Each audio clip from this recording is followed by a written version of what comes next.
और पीछे से तालियां नहीं बज रही। राखी जी, हमारी नगर पालिका की अध्यक्षा श्रीमती सविता गुप्ता जी, हमारे जिला पंचायत के अध्यक्ष अरविंद धाकड़ जी, हमारे जिलाध्यक्ष धर्मेंद्र सिंह सिकरवार साहेब, मेरे सीपीएम जी विनीत माथुर जी, हमारे निदेशक डाक सेवा पवन कुमार डालमिया जी, हमारे कलेक्टर साहब सत्येंद्र सिंह जी, हमारे एसपी साहब संजीव सिन्हा साहेब, हमारे साथ में उपस्थित मंच पर हमारे पूर्व विधायक गण गोपीलाल जाटव साहेब, हमारे सलूजा साहेब, सारिका लुम्बा जी, योगेंद्र लुम्बा जी, हरि सिंह जी, राधेश्याम पारिक जी, अरुण चतुर्वेदी जी, नीरज निगम जी। जैसे गोविंद सिंह राजपूत जी ने कहा, जनसेवा के पथ पर जब पहली बार किसी विभाग की जिम्मेदारी देश की मुझे दी गई तो राज्य मंत्री के रूप में दूरसंचार और डाक सेवा की जिम्मेदारी दी गई। और दूरसंचार विभाग में भी बहुत कार्य किया, लेकिन यह अतिशयोक्ति नहीं है अगर मैं कहूं कि डाक विभाग के साथ मेरा एक हृदय का बंधन जीवन भर का बन चुका है। मेरा डाक विभाग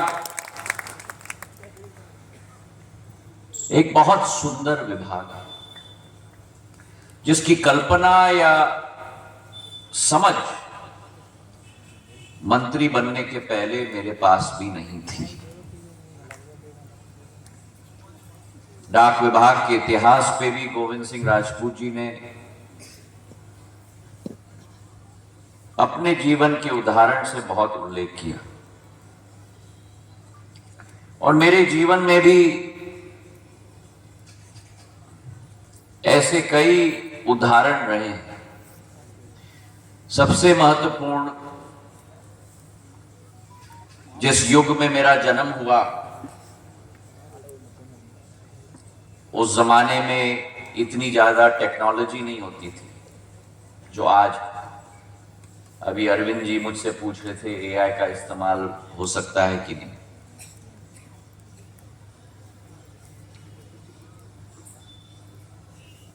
टेक्नोलॉजी मनुष्य के जीवन में पूर्ण रूप से कंट्रोल करने की क्षमता उस जमाने में नहीं थी। और मुझे याद है जब मेरे पूज्य पिताजी के साथ मैं दौरा करता था और उस जमाने में ग्रामीण इलाके में बहुत दौरे हम लोग करते थे, तो उस जमाने में भी, और यहां कई वरिष्ठ जन भी याद करेंगे, उस जमाने में भी एक इमारत दिखती थी जिस पर लिखा जाता था डाक बंगला।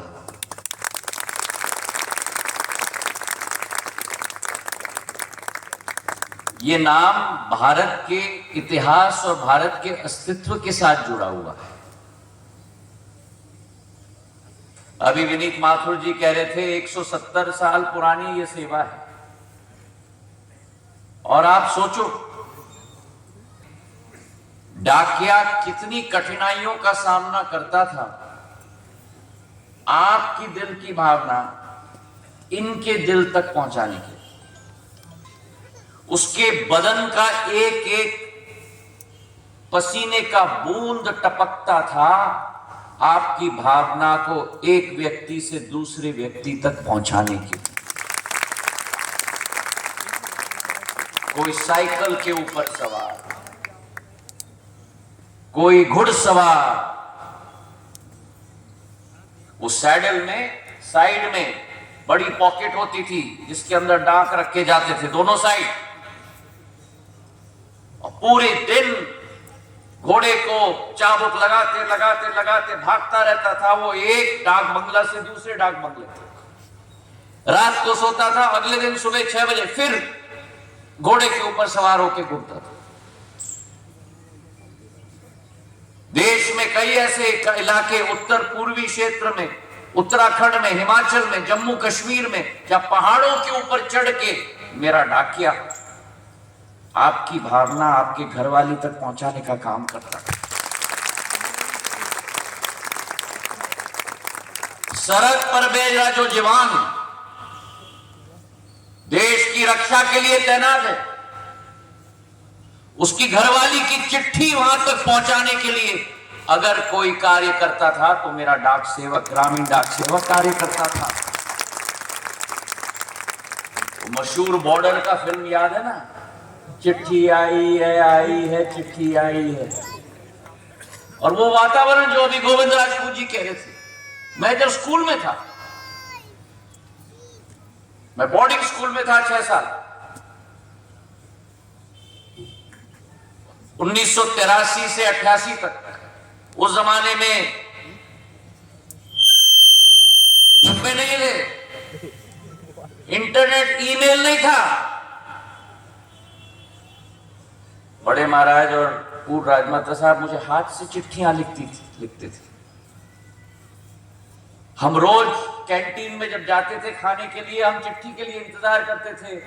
आज सरूजा जी से आई है, कल हरि सिंह जी से आई है, और लाइन लगती थी चिट्ठी को लेने के लिए। घर से किसने चिट्ठी लिखा है, और जवाब में हम लोगों को स्कूल में वो 10 पैसे का इंग्लैंड मेल का वो मिलता था, क्योंकि हम लोगों को तो कागज पेन नहीं मिलता था लिखने के लिए, तो वो इंग्लैंड मेल का मिलता था जिस पर हम चिट्ठी वापस अपने माँ बाप को, अपने बहन को लिखते थे। और आज भी मुझे कभी कभी बुरा लगता है, आज भी मेरे पास बड़े महाराज की उस जमाने में जो मैं स्कूल में था 11 साल का, 12 साल के, उनकी लिखी हुई चिट्ठियां मेरे पास, वो जिंदगी की स्मरण बन जाती। मुझे बुरा लगता है क्योंकि आज वो जमाना चला गया। और सरूजा जी अपने बच्चे पे बात करेंगे तो टक टक टक टक टक टक सेंड, बच्चा वापस सरूजा जी से बात करेगा, ठक ठक ठक ठक ठक ठक सेंड, और फिर कब डिलीट हो गया, कब हो गया, भगवान जाने, सारी भावनाएं चली गई। इसलिए मैंने डाक विभाग के सचिव को भी कहा है, आप भी, मैं भी